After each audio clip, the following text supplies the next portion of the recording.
All right. Well, good morning, good afternoon, good evening, everyone, and welcome to the world's most exciting classroom. My name is Joe Borowski, and I'll be your host for today. You might hear a little bit of an echo today because I am in New York at the Explorers Club. It is World Ocean Week, so there are a ton of events happening here, and I'm hosting a big series of ocean events for classrooms, also a live education panel here at the club later this afternoon. So there's a little bit of an echo because I'm on the 5th floor in the map room, and it's a big room with a high ceiling. So you're going to hear a little bit of an echo. I'll show you what the room looks like. Big ceiling there. So that's why you're hearing a little bit of an echo there. So what's going on with the Oosterschelde? Well, a couple days ago, we arrived at Rapa Nui, or some of you may know it as Easter Island. The crew has just come ashore. So we're anchored in the harbor. The weather can be a little bit rough there. So sometimes it's hard to go back and forth from the ship. So a lot of the team are going to stay on shore so as not to have to worry about the weather. We have our scientist, Jutwin, who arrived yesterday. He is going to be getting into some of the caves, exploring the island, and looking for cave invertebrates. So he's doing two things. He's looking at the canoe bug theory. So as the Polynesians went from island to island, were they bringing those invertebrates with them? And then with any luck, you never know, we may find a new species in one of those caves that's new to science and be able to describe that. That would be a really cool thing to be able to do as part of the DARWIN200 legacy. So what does it look like where we are right now? I'm going to pull up a little picture here. I think you'll enjoy it. Let me share my screen. This will give you a nice little idea of what's going on. So here we are. Here's the Oosterschelde, and here it is in Rapa Nui. We're going to talk about some of these famous statues shortly. To give you a little update as to the plan for today, we are going to do our experiments early. And then we have a little video from the Plymouth, the National Marine Aquarium in Plymouth. And then from the team there.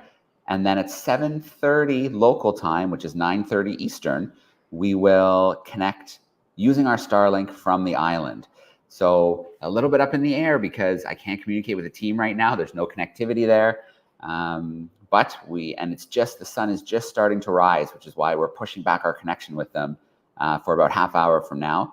But with any luck, we're going to be able to do a nice live connection using our Starlink from the island. So I'm really looking forward to that. Our expedition leader, Stu McPherson, will be standing by, and then Grant, so the scientist on board, who's doing some cool projects, including the bird survey, pretty much across the whole globe. He'll be joining Stu nice and early there from the island. So I'm going to take down this screen share. I'm going to share my screen in a different way now, and I'm going to take a look at our map. So let's see. Let's make sure I pick the right one. So here we go. A few weeks ago, we were here in the Galapagos. We have covered a nice big chunk of ocean. And here we are, freshly arrived in Rapa Nui. So you can play with this map in your classroom. It is updated in real time. So if you go to DARWIN200.com, you can find the map. And then we like to post these images from along the way. So here's a few images. Here's the ship underneath a beautiful rainbow here across the ocean. And then a few other ones here. Here's a little video. Oh, sorry, this one's an image. So this must be the video here of a really nice glassy sunrise out on the ocean. We'll have to ask Grant, because when we connected with Grant and Josh last week, they were just about to get in some really crazy wind that was going to push them to the island, possibly arriving a little bit earlier. And you can see some antics on deck. Sometimes the flying fish end up on deck. And looks like this person was debating whether they're going to have a flying fish for breakfast. I'm sure they decided not to. But here we are. Let's zoom in a little closer.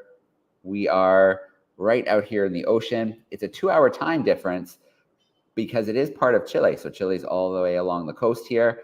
But even though it's going to be much lighter here in Chile, we are quite a ways away on Easter Island. So it's much darker for us, and the sun is just starting to rise.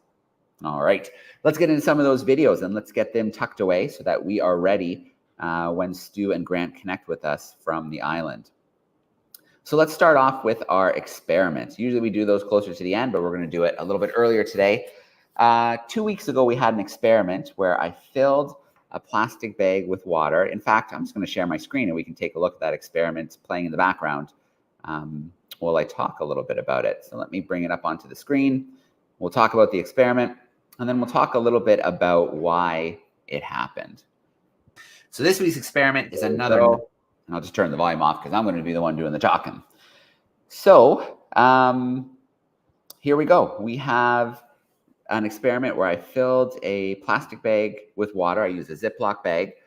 And then I had some pencil crayons with me. You could have used pencils, maybe in your classroom or at home. So there we go. Plastic bag, nice and full and bulging with water. And then I had those pencil crayons with me. Then I took those pencil crayons and I put them, there they are. And one by one, I put them through the plastic bag. So I used my secondary camera here so we get a nice good view of it. And I wanted you to see there was no tricks going on here. These pencils were actually going through the bag.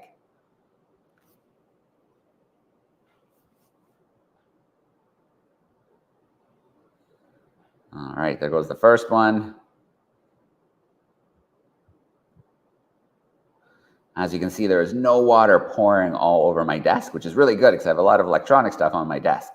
So it's a good thing that the science worked out in this experiment.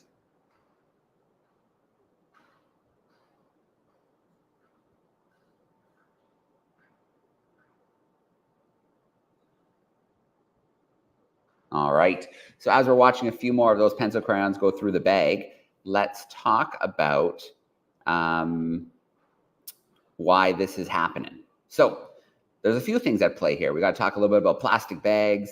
We got to talk about polymers to understand that this wasn't magic, this was science. So we'll start off by talking about polymers. So polymers are long chains of molecules, and they make up many things that we use every single day, specifically plastic items. So every day, I mean, if you look around your classroom, you look around your home, you're going to find a lot of plastic items.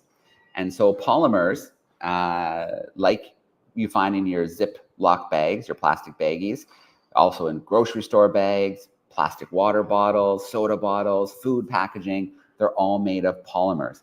And polymers are great because they're flexible, they're lightweight, they're leak-proof, and they're cheap to produce.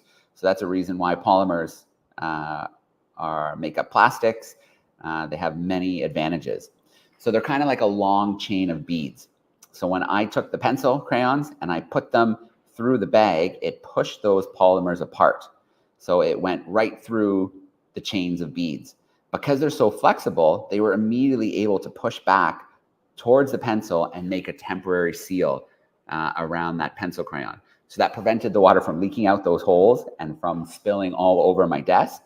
And then when I took the pencils out later over the sink, all the water poured out because the holes were way too big after the pencil crayons were removed to redo that seal. So polymers, they're long chains, kind of like beads. They are flexible, lightweight, leak-proof, and low cost, which is why we see them in so many plastic items. And that is why when I put the pencils through the bag, they were able to quickly reseal with that flexibility around the pencils, and I did not make a mess on my desk. Now, of course, there's lots of other issues we can think about with plastics and plastic bags, and that is we use far too much single-use plastics. Plastics were developed and meant to be used in items that were supposed to last a really, really long time. But because they were so cheap to produce, we started using them in things that we use once and throw away. But luckily, in different places around the world, we're seeing a move away from plastic bags and straws and single-use bottles, which is great because we know that those usually end up in our ocean in a lot of cases and then can take thousands and thousands, tens of thousands of years to actually degrade into smaller and smaller pieces. They do take a long time to break down. Okay, so we have a brand new experiment. There will be 2 weeks to try this experiment. You could try it at home. You could try it in a classroom. This is a good experiment because we are in springtime. We are growing things, and we're going to talk today about growing herbs. So I'm going to pull this video up.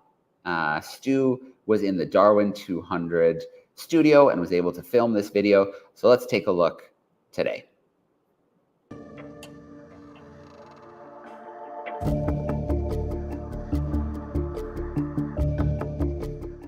Welcome back, everyone. In today's experiment, You get to grow your very own herbs and can use them to cook. You could make a pizza or anything you'd like out of them. It's a really fun activity. What we have to do is make cuttings and watch them grow. There are many different types of herbs that you can use for this activity, but I'm going to use basil, mint and thyme because those are three of the herbs that root most easily. The first step in this experiment is to take cuttings from live herb plants. You can do this by buying bags of live herbs. These are available in supermarkets and they're very, very cheap. You can often use the live herbs in the bags, or maybe your mum, dad, school, or perhaps a friend or a neighbour has a herb garden already, and if you ask them nicely, they might let you take a cutting or two. I'm going to use live plants to make my cuttings, so pretending these are from a herb garden. So snip off a large stem, such as from this basil plant here. This is perfect to make a cutting out of. Make sure that you don't have too many leaves along the length of the stem, then put it into a test tube or beaker of water. I'm going to repeat the process. So we've got a couple of each type of herb and we'll see how many I can grow. Mint is also a really good herb to use. Let's just take away those little offshoots. One of the reasons why you don't want too many leaves along the length of the stem is if they're underwater, they can rot and that can actually cause the death of your cutting. Let's get another mint cutting here. We'll remove some of those leaves along its length. Put that in here. And last but not least, some thyme. Let's just remove those leaves along the length of it and put that one in here. I've decided to run this experiment with 2 cuttings of each type of herb, just in case one doesn't succeed. But of course you can do as many or as few as you want. When you're done, place the setup on a sunny windowsill, and in about 1 to 2 weeks, you should start to see roots develop along the lengths of your cuttings. Send in your photos to classroom@darwin200.com. I can't wait to see how your herbs get on. And I really hope you're able to root some herbs and start your very own herb garden. Join me in 2 weeks to find out how my herbs are growing. Good luck and thank you for taking part. All right, well, there we go. So that is your experiment. There is 2 weeks to try this experiment, maybe at home, maybe in the classroom. You can get those herbs from the grocery store and make those cuttings. And then, of course, we want to see some pictures. We want to see some pictures of what you were able to grow. If you send those into classroom at DARWIN200.com, we'll pick some classrooms as well to send Amazon gift cards to. So do try this in your classroom. You have 2 weeks. Should be lots of time to get some rooting from those herbs. Try it at home, try it in the classroom. If you're going to try it at home, if you go to the Darwin200 YouTube page, you will find a list of experiments in a playlist called Experiments. And so you can look at the instructions again if you want to. I will put those up later today after our live event. So I want to look at our curiosity of the week from last week. So I had something in my office with me. We're going to look at that before we play our video from the Plymouth, the National Marine Aquarium in Plymouth. And with any luck, we will have a connection from Easter Island right after that. So let's get one more video share here. So we do our curiosities every week. You have a week to think about what it is and then send in your answers to us. For this week, we have, okay, so I had this rock in my office. It's a rock that I collected on one of my travels. I think I told you that I was in the Azores when I found that rock. So I did give you a little bit of a hint. And then we had 2 questions. So what kind of rock was it? And then we wanted to know the little green flecks, the green mineral within the rock. What did you think those were? So there really are 3 major types of rocks you can think about. There's the igneous rock, there's the sedimentary, and there's the metamorphic. And in this case, we talked about, I found this rock on the Azores, and that those are volcanically formed islands in the Atlantic Ocean. So it is igneous rock. This is lava rock. It's formed from magma, so the hot rock that comes from the earth and then cools. Our other 2 types, metamorphic, is formed when heat and pressure changes rock, so rock that's already formed. And then sedimentary rock is formed when layers and layers of sediment are laid down impacted by heavy weight, and then that forms those sedimentary rocks. So this is an igneous rock. And then we talked about the green crystals, the green minerals found within, and those are olivine, that green mineral. And so it is very typically found in igneous rock. It is in its crystal form. It forms at a very high crystallization temperature. So that makes it one of the first minerals to crystallize in magma. In fact, some people think it might be one of the most common minerals on our planet. And so it is also one of the first altered by weathering. So weathering, we know over time, rock is broken down by wind and water and rain and things like that. So olivine is one of the first to be altered by weathering. It's one of the first to crystallize in magma, and it is very, very common in igneous rock. So that rock was from the Azores. It was an igneous rock, and that green mineral was olivine. And so we're not going to have a curiosity from me today. Stu in the field is going to have a curiosity for us. He's going to ask you guys a question, and you will have 1 week to answer that question and send in your answers to classroom at DARWIN200.com. All right. I promised a video from the National Marine Aquarium. It is located on Plymouth, right on the ocean, Plymouth Sound. And so they're going to spend a little bit of time taking us into the amazing ecosystem of Plymouth Sound. And with any luck, when that comes to an end, we will be going live to Easter Island. So let's take a look at this video sent to us from our friends.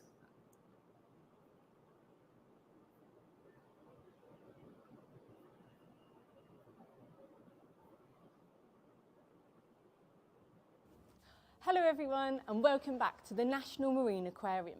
My name is Georgia and today I'm going to show you around our Plymouth Sound exhibit. This exhibit has lots of animals that you would find just outside of the aquarium in the Plymouth Sound National Marine Park. And that's the UK's first national marine park, which is super cool.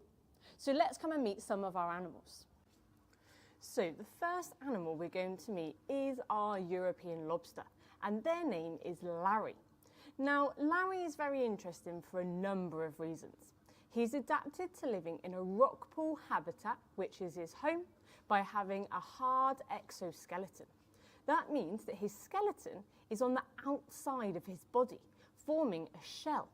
Whereas humans, we have our skeleton on the inside of our body, meaning it's called an endoskeleton. And Larry also has 2 different shaped claws. Now, his first claw is very big. So I wonder if everyone can copy me and show me your big crushing claws. And Larry uses this first claw to crush pieces of food. However, his other claw is much smaller, and this is used for snipping smaller pieces of food so that he can eat it. Now, Larry is very unusual in the way that he communicates with his fellow lobster friends. Now, just below his eyes, he has 2 little holes which can release urine, like we. And he does this to communicate with his friends. So he'll put certain chemicals into his urine, and then he will put that out into the water, and that can be used to send messages to his lobster friends. And the last reason that we are going to have a talk about Larry is to do with his DNA. Now, all living organisms have DNA. It's like an instructional code that helps to control Larry's body. But Larry's chromosomes, so these are coiled up pieces of DNA, have something very special on the ends of them. They have something called telomeres. Now, all living things have telomeres on the ends of their chromosomes. And as organisms get older, as they age, these telomeres get shorter. But Larry, being a lobster, has a special enzyme called telomerase. And he has lots of this telomerase in his body, which stops these telomeres from getting shorter. That means that Larry doesn't really age. So most living things, they'll go through something called senescence, which means that as they age, their bodies get older. But with Larry, his body won't really get older. He won't senesce in the same way that humans do. Now, lots of people think that this means that lobsters are immortal or they can live forever, but that's not really true. So eventually, unfortunately, lobsters will die, but that can be for a number of reasons. Maybe they just get a bit too big, or they might get eaten by another predator. Now, we're going to move on from Larry and we're going to go and see some other animals that we would find in the Plymouth Sound National Marine Park. If we come over here, we can have a look at this tank, which has got some anemones in. Now, this anemone attached to the glass, this is a strawberry anemone, because the outside of its body almost looks like a strawberry. And anemones are invertebrates. This means they have no bones. They have got long tentacles which waft around in the water to catch pieces of food that are floating past. And they will stick their bodies to a hard surface in the rock pool, and that's where they will spend most of their time. They can move very, very slowly, but once they found a nice spot with a good food source, they'll spend most of their life there. We've also got some other sea anemones a little bit further down. So these are some snake-locks anemones. And you can see this one is waving their tentacles around in the water, trying to catch a little bite to eat. Now, if we carry on around the corner, I'll show you some animals that are very good at camouflage. So these are our weaver fish, and they will bury their bodies into the sand, and their bodies are also very good at camouflaging with their habitat. And you'll notice they have a little fin that sticks up out of the sand. And if you stand on this, you're going to get a really nasty sting. And the only way to get rid of this pain is to put your foot in really hot water, as hot as you can stand. And that is the best way to get better from a weaver fish sting. Now, if we carry on over here, I'm going to show you our rock pool. So this rock pool in the middle of our Plymouth Sound exhibit, this is similar to what we would find out in Plymouth Sound. So many animals, they will live in these rock pools, and they're adapted to survive the changes in tide. So it might be that they will stick onto the rocks like an urchin, which will stop them from being washed away with the tide. Or it might be like this dragonette here, that they are also very good at camouflage to help them hide from their predators or hide from their prey and help them sneak up on them.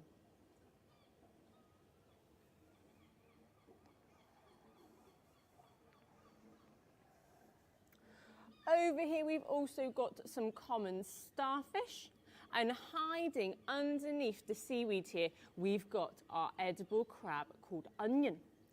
And Onion's body almost looks like he has a crimped pie edge. And when Onion gets bigger, his exoskeleton, his shell, cannot grow. So what happens is he will molt his shell, which is kind of like when a snake would shed their skin. And what's left behind is that molt, that shell, that exoskeleton left behind. Just like these exoskeletons here, these molts from some crabs and lobsters. Now this means that the crab or lobster, they're left very exposed and very vulnerable. So they'll hide away for a couple of weeks or months whilst their exoskeleton starts to grow back, and then they'll be fully protected again. Now this tank along the edge here, this is what we call our wave tank. And our wave tank has lots of local species that we would expect to find in local waters, in shallow coastal waters around Plymouth. So if I hover over here, I'll show you some of our friends in this tank. So this is our red mullet. They have got these little barbels, which almost look like little fangs, which they use to forage around in the sediment to find food. And we've also got some grey mullet here. These are very common animals that we would find out in the waters near our aquarium. We've also got lots of our spiny starfish. And these use their suckers, their tube feet, to stick to the rocks. And they would do this in a rock pool or in the sea to stop them from being washed away by the tides.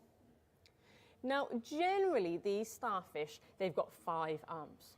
But we have got one of these spiny starfish called Stephen, who actually has 7 arms. Now, we don't know why Stephen has 7 arms, but when starfish lose an arm, they can often regrow that arm. So it could be that Stephen lost an arm and he regrew too many, or it might be that Stephen got a little bit confused and accidentally grew extra arms by mistake. Now, I wonder if everyone at home can put their hands out like they are a starfish. Wiggle your starfish arms, and then I'd like you to point on your starfish hand. Where do you find the starfish's eyes? So where does a starfish have their eyes? Now, if you said at the end of their arms, then you are correct. Very well done. A starfish's eyes are usually found at the end of their arms.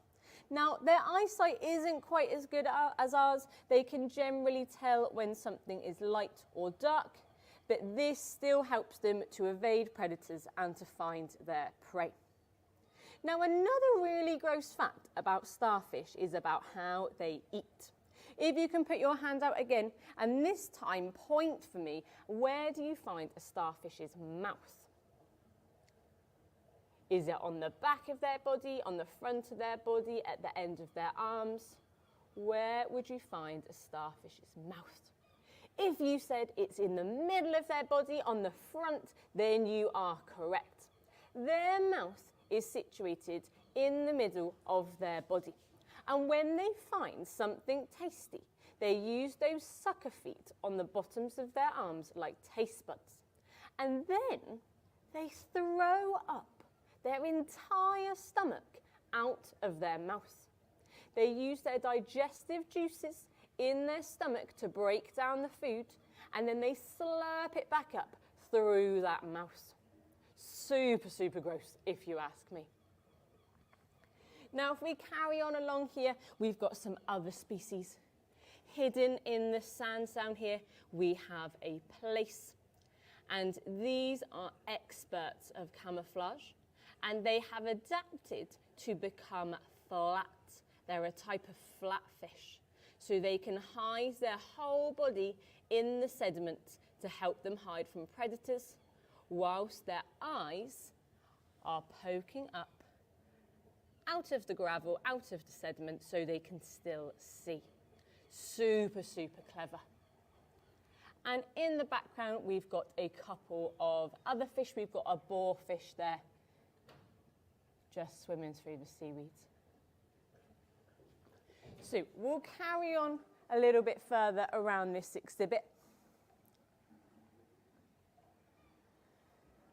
In this tank here, we have got some egg cases. Now, in the past, we have done another episode all about egg cases or mermaids' purses. So if you are particularly interested in this, you could have another look at that episode to learn a little bit more about what an egg case or a mermaid's purse is. Now, our display is all about the Shark Trust Great Egg Case Hunt. And this is in the UK, where the Shark Trust, they encourage people to go out to local beaches and see which egg cases they can find. And these egg cases, these have got baby rays or baby cat sharks growing inside of them. Now, we don't have any egg cases here at the moment, but we do have a couple of young animals. So here in the middle of the screen, hopefully you can see our baby cat shark. This is a small spotted cat shark who is a few months old, and they are also very good at camouflage. And at the back in the middle, you can just about make out our baby ray. I can just see their tail poking out. They have also buried their body underneath the sand, just like the weaver fish, to help them hide. Now, if we carry on over here, we've got a few species left to see in our Plymouth Sound exhibit. In here, we have some wonderful snipe fish. These have got some elongated noses. And we have also got a seven-armed sea star and common sun star in here as well. So there's our common sun star, and this starfish down here is our seven-armed sea star. So I hope you've enjoyed seeing some of our local species in our Plymouth Sound exhibit today. Maybe you could go out to your local blue space, whether that's a rock pool habitat or maybe somewhere completely different, and see if you can identify some of your local species. Even better, could you do something like a beach clean or something else to help our blue spaces to be healthier, happier and safer? All right, so a huge shout out to the Ocean Conservation Trust at the National Marine Aquarium. Thank you so much for that great clip taking us into the ecosystem of Plymouth Sound. So I just had an update from the team. They are making their way to a good position. The sun is just starting to come up, so they're just starting to get some light there. They sent me a little picture to get you guys excited. So here's a little photo. They are making their way to a good spot to broadcast from. So there we go. I think that's pretty good proof that they are on Rapa Nui right now, and they will be connecting with us shortly. So I'll come back from that screen share. And while we were watching that great video, I pulled a Kahoot quiz together for us. So the update from the team is they're about 6 minutes away from going live with us. So we should have them very shortly. But I have our Kahoot quiz ready to go. So let me bring it up nice and full screen. Here we go. Oops, I picked the wrong screen. Let me try that one again. That is the behind the scenes view. We want the quiz view. All right, take two. There we go. So you want to go to kahoot.it. Your PIN number for today is 1695175. So 1695175. If you have a device at your seat, maybe you've got a tablet, maybe you have a Chromebook, you can join that way. If not, your teacher could pop this up at the front of the room. You could shout out your answers to him or her. If you can't connect with us, that's okay. You can still take part, answer the questions, and see how you do. So I can see we've got some students, we've got some classes joining us. That's great. If you are at home, we usually have homeschool students joining us. There is a QR code. You can scan it with your phone or with your tablet. It will bring you right in. I pulled together 5 questions for today. There's some multiple choice. There's some true and false. And yeah, you've got 20 to 30 seconds, depending on the style of question. The faster you put in that right answer, the more points you're going to get. It doesn't matter how fast you put in the wrong answer, you will have no points. We got nothing for you. So let's give it another moment here. I should say too, to the classroom tuning in via YouTube, to our camera classrooms, get your questions ready. If you have questions about Rapa Nui, if you have questions about life on the ship, that would be a great time to have those ready. Start putting them into the chat for me. And we are going to connect very shortly with our team at Rapa Nui. I think we are ready to get this Kahoot quiz started, and then we will see if we have our team to bring in live with us. So I know we still have a few students joining, but I do really want to get it started quickly because we're going to have them with us really, really shortly. So let us go live. And then I did hear a little beep backstage, which means we have company. So let's get the Kahoot quiz tucked away, and then let's go visit Rapa Nui live. All right, true or false coming your way. Plymouth Sound is the 2nd national marine park in the UK. Is that true or is that false? That Plymouth Sound is the 2nd national marine park in the UK. True or false?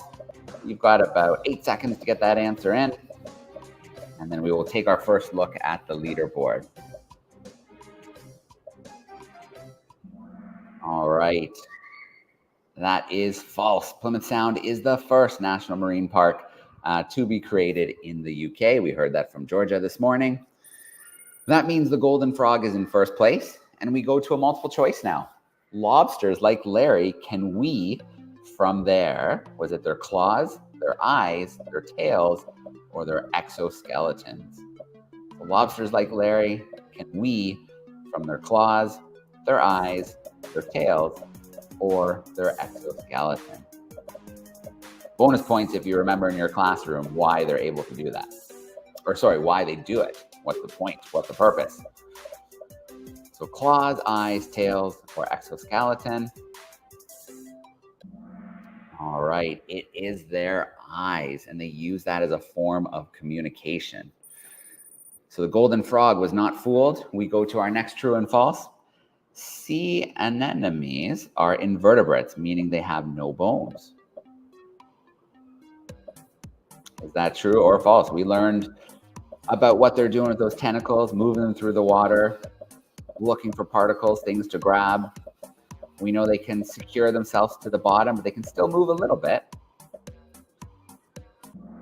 All right, absolutely true. They are invertebrates. I don't think the golden frog is going to let go, but the radiant frog, we've got two frogs at the top of the leaderboard battling it out. What is a crab doing when it molts? Is it laying eggs? Is it feeding? Is it fighting with other crabs? Or is it shedding its skin?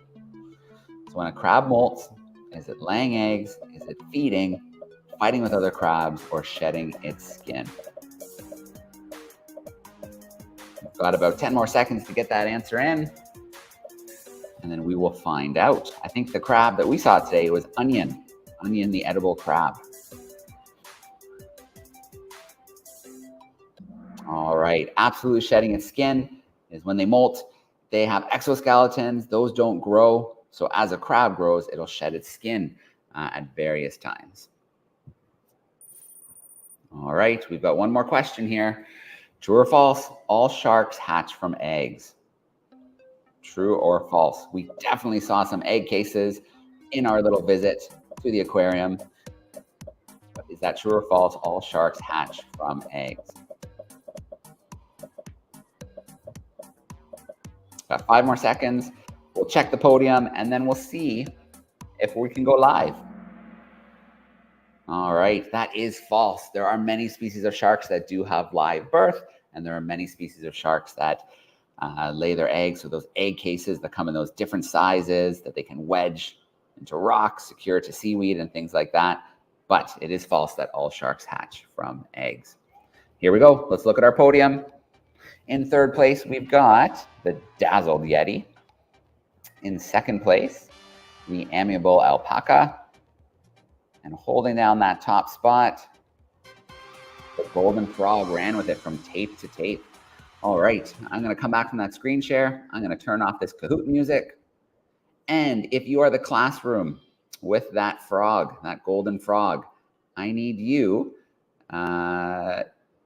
to visit classroom@darwin200.com. So send me an email to classroom@darwin200.com. We'll make sure we get an Amazon gift card sent your way. So classroom@darwin200.com. All right. I can't wait any longer. I can see them backstage. We have our Starlink connection. Let's bring in Stuart. Let's bring in Grant. Here we go. Hello, Joe. Good morning. How are ya? We're wonderful. It's lovely to speak to you today by the miracle of Starlink from one of the most remote islands in the world. Yeah, it's pretty incredible what we can do with our Starlink units. And the picture, you might as well just be talking to us from the living room. It is a beautiful, clear picture right now. That's amazing. Well, sunrise is quite late here. It's 7:40 here, and it's just the right time. We've been keeping our fingers crossed the sun would come up, and it's just started to get really nice and light in the last few minutes. So we could not have been more happy to see you, Joe. It's perfect. Yeah, that's great. Before we start to talk a little bit about where you are and what we're seeing, Grant, we need an answer to a question. Last week when we connected with you and Josh, it was nice and calm. But you guys were kind of going off course to get into some really strong wind. How did that go? Did you catch that wind? We did. So we had the height of the storm. It was about 5 meter swells, and there were times on deck where we had, it was almost knee deep in the amount of water that was sloshing from one side of the deck to the other. All the hatches were closed. It was a little cold, a little warm and clammy inside the ship, but we all made it through all right. This ship it has sailed just fine through worse. All right, amazing. And we'll get one more question to you, Grant. Any new species? I know you saw all 3 species of the tropic birds. Have you knocked anything else? Let's see. New species. We saw a few new petrels as well. So petrels are kind of like albatrosses. They've got the tubes on their nose, and you have different species that breed in different islands throughout the Pacific. And so we saw some of the ones that breed nearby on Henderson Island and in the Pitcairn group, which is going to be our next stop for DARWIN200. So it's kind of foreshadowing what's to come. All right, very cool. Well, Stu, it's great to have you with us. I know you just got in yesterday, so you have been bouncing around quite a bit, but it's good to see you. Thank you. It's lovely to see you too. Well, we're so happy and thrilled to show you the amazing Moai of Easter Island. We'll give you a quick tour here, quickly here. So we've got a nice group of them. The platforms that they stand on are called ahu, and these amazing statues with these large heads are called moai. There's over 900 of them all over the island. And, well, here, Grant. Sure. So the moai, the way that we understand them is that they're part of sort of ancestor worship. So it was a way of the traditional Rapa Nui people to honor their relatives that had died.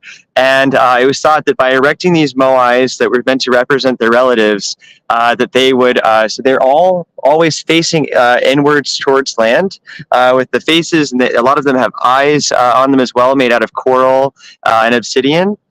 And they're facing inwards because they're supposed to be looking over their living relatives and sort of protecting them and, making sure that nothing bad happens. Yeah. They are massive. The biggest of them can weigh 80 tons or more. And it's just a miracle to think how the people here transported them on wooden rollers from the quarries. There's several quarries on the island, often kilometers away inland in the interior. So they are spectacular. There's about 900 of them all over the island. And amazingly, they're still being found. One was discovered in 2023. So by no means are they all known yet. Ones continue to be found and discovered. But they're quite an interesting past. Maybe you want to tell them what happened with them being fallen. Sure. An interesting fact about the Moai is that by 1838, they were only left standing in one place on the island. All the rest of them had been toppled over the previous 100 years. And we don't know 100% why the statues were toppled, but it's thought that it had to do something with the clans that were fighting each other. And I think it was a way of sort of defeating, it was getting or attacking your enemies by sort of removing this power of protection from their ancestors. So you're toppling over your enemy's statues, and they're toppling over your statues as well.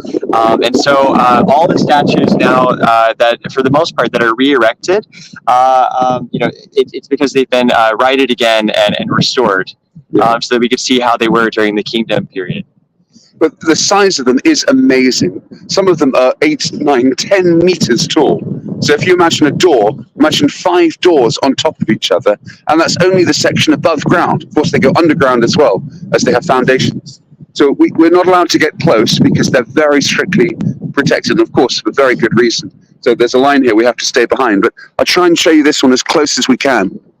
They're famous for having these really large heads and no limbs, no legs or no arms. And they're on these ceremonial flat platforms called ahu. So just mention the hats. Oh yes, yeah. Another fun detail is a lot of the Moai originally were wearing hats. So, you have the gigantic head and the body, but then there's also a hat sort of shaped like almost like a traffic cone sitting on top of the head there. So you can see, I don't know if you can see in the distance here, but this is a Moai where it still has the eyes there on top of the head and also the hat on top. Yeah. So imagine when the first explorers reached this island. Well, of course, the Polynesians, of course, reached it hundreds of years earlier. These were built from the 8th century to about the 12th century to about the 15th century. But when European explorers reached this amazing island, just imagine what their amazement would have been seeing literally hundreds of these statues. Okay, many of them were toppled, obviously, by then, but still, imagine their wonder and awe in seeing these incredible statues. Just lining the coast. They're like very visible from the ships. Yeah. And in fact, and for next week, we'll have it ready. The ship arrived here a couple of days ago. We managed to film some from the ship and get some amazing footage. We'll actually get that ready for next week's World's Most Exciting Classroom. We'll play that so you can see the arrival of the ship and what it would have looked like for those first explorers that reached here. I believe it was a Dutch ship that first arrived. A Dutch ship, much like our own, in 1722. Wow. I've got another little fun fact. I learned yesterday that during the Kingdom period, they would make tiny moai as toys for children. And so children were walking around. It was sort of like with baby dolls, but they had their own moai, I think. And it could have had something to do with sort of a way of remembering your deceased loved ones. And it's just a fun little detail that I had never heard before. Wow, that's amazing. Yeah. Yeah, so they're really interesting today. The island is really, really well protected. There's literally hundreds of archaeological sites all over Easter Island. Obviously, the island has been severely impacted ecologically. There are a lot of introduced animals. A lot of wild animals have been displaced from here. But we have 3 amazing Darwin leader projects starting here literally today, and a research project looking for new species of amphibians. Insects. Sorry, forgive me. Sorry, invertebrates. Sorry, a research project looking for new species of. It's still only 7 o'clock here, so it's a little early. So by next week, we'll be able to update on whether they found any new species. The research project, in particular, is looking for new species of invertebrates. So within a few days, we'll be able to update you and let you know if there's been some interesting discoveries or interesting finds. But yeah, the Darwin Leader projects are looking at seabirds to sea plastics. So it's going to be really interesting to see what they find here. All right. Well, Stu, I want to take a couple questions. So if you're tuning in via YouTube, use that chat sidebar, send us in some questions. We've got a couple camera classrooms backstage, so I want to give them a chance to ask some of their questions. So I'm going to go to Miss Coburn's crew first. Miss Coburn's crew is hanging out with us. Let me bring them in here, front and center from Hamilton, Ontario. How are we doing, Miss Coburn? We're good. So we're a virtual classroom. We're a virtual classroom just like you. Absolutely. So our DARWIN students have been discussing tourism and sustainability, and they've been looking at the features, and they did look up the Easter Island, and it was noted that there were very little rivers and very little trees. And there was apparently they said there was no valuable resources. Would tourism be a valuable resource at this point in time? You know, it's interesting because I think this island definitely has a lot of challenges for sort of like for traditional resource extraction. So, I mean, there's really not a lot of suitable anchorage points for boats. So fishing is not a huge industry here.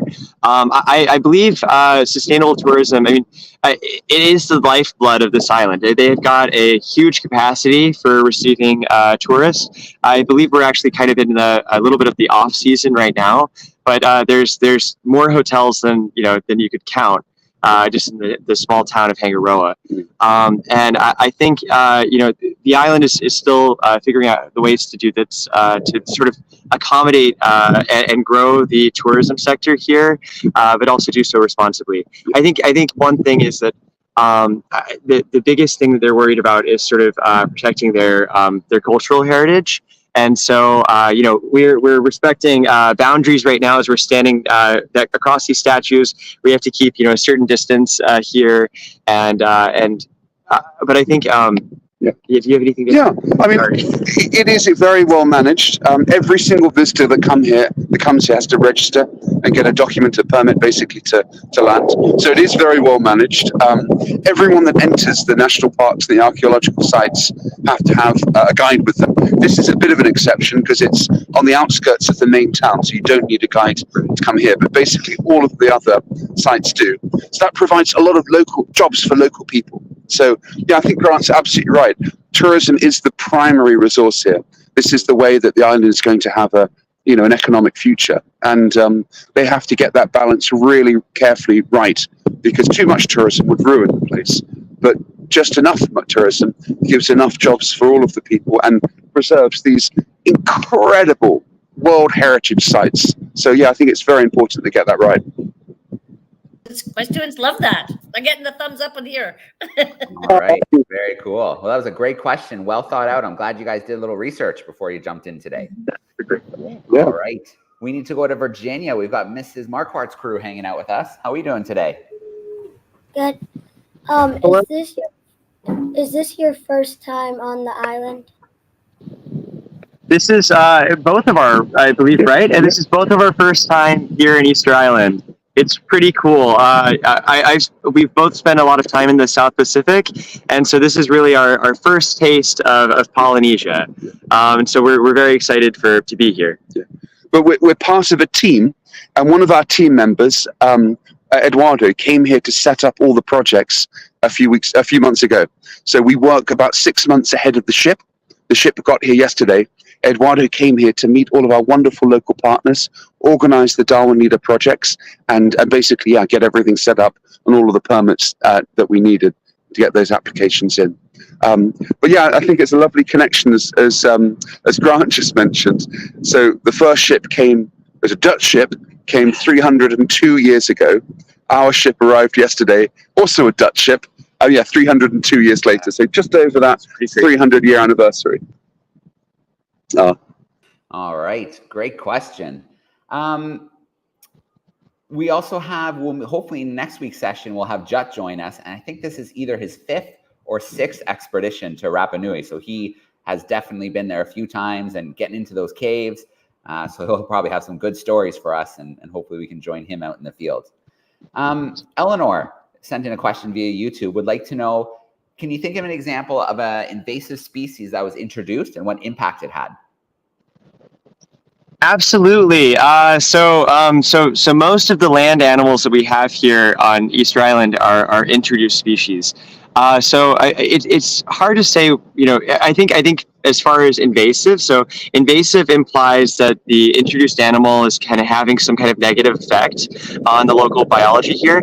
I think one of the most impactful introductions here was probably the Polynesian rat, when that was introduced by the Polynesians when they arrived, more than 1,000 years ago. The rats, they really took hold.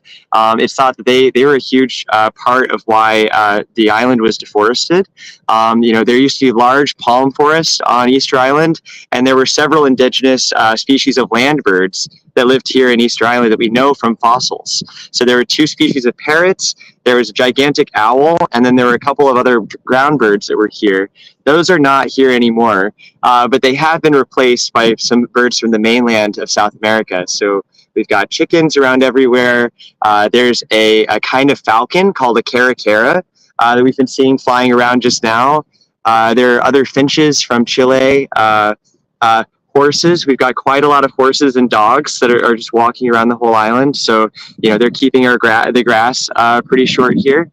And what happened the other day? You had an encounter with a horse. Well, and these are not your typical Latin American horses, because they're very friendly and very used to sort of making friends with tourists, I imagine, because I was just walking down the street with a smoothie yesterday afternoon, and a horse walked out from a side alley, came right up to me and just started nudging my smoothie and was asking for my smoothie. I've never had a horse do this before in my life. But it just stayed right there for me to pet him for a second, and really a weird experience for a horse, but it's super cool. All right, very cool. It sounds like you're having some great experiences. I'm jealous of the week ahead. You're going to get to explore the islands a little bit. I know Jut's going to hopefully have some really cool preliminary results for us. There's a lot you have going on over the next little while. Grant, what are you up to the next few days? So I'm going to be accompanying the Darwin leaders here and working on trying to document their stories, their whole process of doing these projects here, and trying to showcase for that for you all online. So I would encourage, if you haven't, Darwin200 has an Instagram page, and please go follow us on Instagram. Darwin200 is the name, and we'll be posting stories from our Darwin leaders. And so you can meet our young conservationists and see the amazing work that we're doing here and get as inspired as we are by them, by all of their fresh energy. And, I really encourage you to follow us here this week. Yeah. So we've got some really interesting projects, one focusing on the seabird colonies, another looking at the marine plastics. Plastics, of course, all through the Pacific are a big problem. Plastics wash in here, even though this is one of the most remote geographic specks of land on Earth. I believe it's 3,400 kilometers approximately from the mainland South America. Even despite that distance, plastic washes up here from Asia, from South America, from other parts of the world as well. There's a moai that's been made out of plastic that's been recovered from one of the beaches here, a gigantic moai. Wow. It's melted down plastic. Yeah. Wow. So yeah, plastic is a big problem, even in a remote part of the Pacific, so far from land as we are here today. Right. Well, Stu, maybe the last thing we'll do today, I know you wanted to do a curiosity. You wanted to maybe issue a challenge for the students to think about this week. Absolutely. So we thought it'd be fun to do a curiosity of the week, actually from out here, out on Easter Island. So if you were listening earlier, you might actually have heard the answer to this question. But our curiosity of the week this week, with a £50 Amazon gift voucher prize, is how do you think the Rapa Nui, the people that live on this island, moved these moai, these enormous statues that can be 8, 9, 10 meters tall and weigh 80 tons or more? So imagine the weight of 50 cars. You cannot just pick that up. That is incredibly heavy. How do you think they moved them? All the way from the interior of the island, all the way from in there, right the way down to the coastal areas where Grant is and I am here. And as Grant mentioned, they all look inland. They all look in towards the interior of the island, looking for the tribes and looking for the communities as guardians. But the question is, how were these moved? Can you send in your answers to classroom@darwin200.com? How do you think the Rapa Nui, after they carved these statues at their quarry sites, how did they get them into position? There were no cars, no machines, no trucks, no cranes, no equipment of any kind. Remember, the ground was bumpy and rocky. There was plants. There were no roads as we know them today. No tarmacked roads or metal surfaces. No horses. No horses, absolutely. That's a good point, actually. Yeah, no big animals such as horses to transport them. How on earth did the people here, the Rapa Nui, transport these spectacular statues to their ahu, the platforms where they're displayed? If you join us next week, we'll find out the answer and announce the winner of the £50 gift voucher prize. So good luck. All right. Well, first of all, classrooms, thank you so much for hanging out with us. Classrooms on YouTube, playing Kahoot with us. Thank you to our camera classrooms for your questions. Everything, the timing just worked out beautifully. That was so much fun today.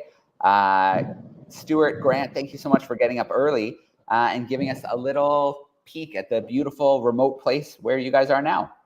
Oh, absolute pleasure. A pleasure. Yeah. We're so happy. Honestly, you have no idea. 5 minutes earlier, it would probably have been a little bit dark. So we were so lucky with the light. It was just right. Really good timing. All right, guys. Well, stay safe. Have fun. And yeah, I can't wait to connect next week and see what's been going on. Thanks. Find us on Instagram. Absolutely. Absolutely. Perfect. And send in your answers to classroom@darwin200 how the statues moved. Good luck, and we'll see you next week. All right. Thanks, guys. Have a great day. Take care, everybody.